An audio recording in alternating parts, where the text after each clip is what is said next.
নমস্কার প্রিয় ভাই বোন, আজকে তোমাদের সাথে এই বিষয়টা নিয়ে আলোচনা করব যে যেসব বাড়িতে মূর্তি পূজা হয়ে থাকে সেই সব বাড়িতে প্রভু যিশুর কথা আলোচনা করা, প্রভু যিশুর বিষয়ে প্রচার করতে যাওয়া উচিত কাজ হবে কি না।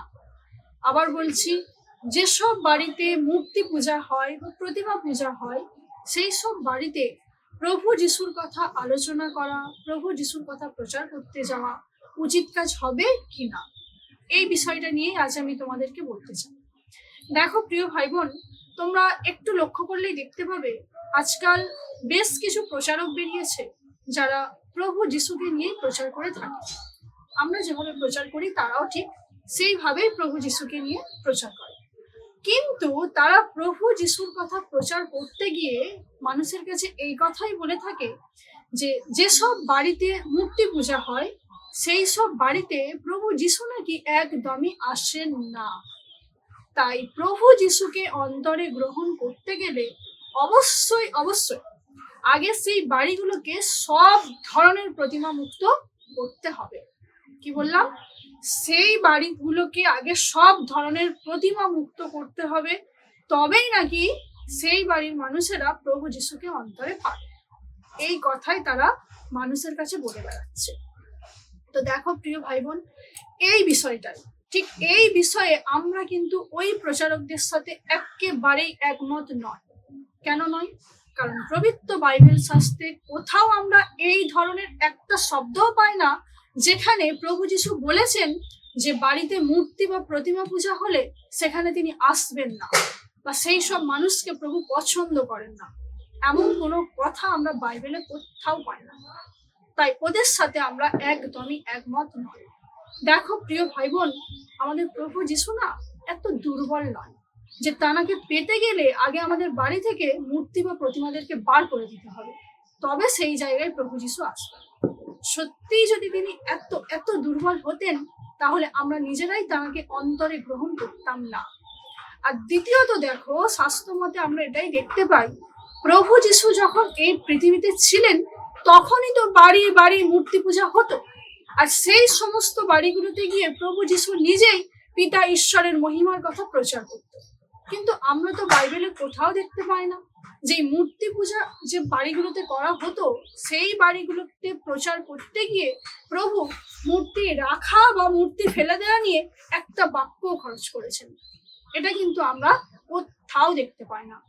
বরং বাইবেলে আমরা এটাই দেখেছি, যিশু এই পৃথিবীতে যত দিন ছিলেন ততদিন তিনি কেবল মানুষের দুয়ারে দুয়ারে গিয়ে রাত দিন এক করে পিতা ঈশ্বরের মহিমার কথা এবং পিতার ভালোবাসার কথাই মানুষের কাছে তুলে ধরতেন, যাতে মানুষ বুঝতে পারে যে ঈশ্বর পিতা আসলে কে এবং পিতার সত্য পরিচয়টা কি। সেই কারণে তিনি পিতার কথাই মানুষের কাছে তুলে ধরতেন। মূর্তি ফেলা বা রাখা নিয়ে তিনি কিন্তু কোনো কথাই বলতেন না।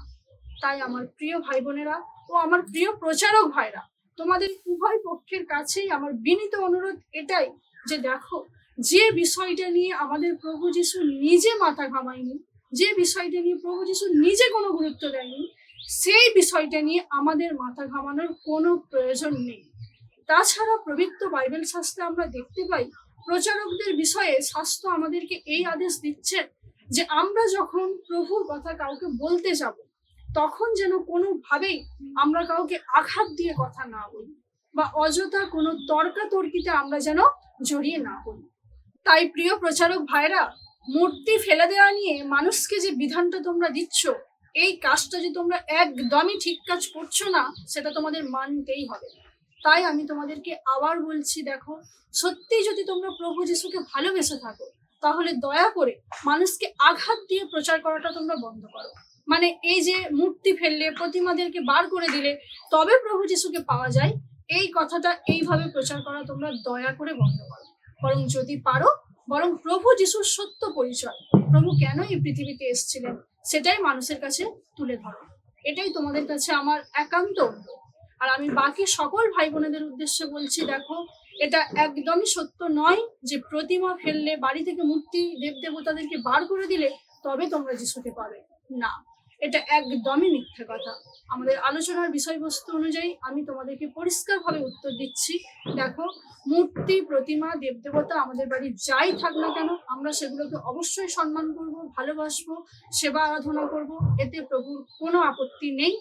শুধুমাত্র আমরা প্রভু যিশুকে বিশ্বাস করে একটু আমাদের অন্তরে জায়গা দেব, তাহলেই আমরা প্রভু যিশুকে লাভ করতে পারবো এবং তাঁর প্রতি ভরসা রাখলে আমরা ঈশ্বর পিতার কাছেও পৌঁছাতে পারবো। তো এটুকুই পরিষ্কারভাবে আজ আমি তোমাদেরকে বললাম। আশা করি তোমরা বুঝতে পেরেছো। তবু বলছি, কারোর প্রশ্ন থাকলে অবশ্যই প্রশ্ন করবে, চেষ্টা করব তোমাদের সেই প্রশ্নের উত্তর দেওয়ার। আজকে এই পর্যন্ত। ভালো থেকো সবাই। নমস্কার।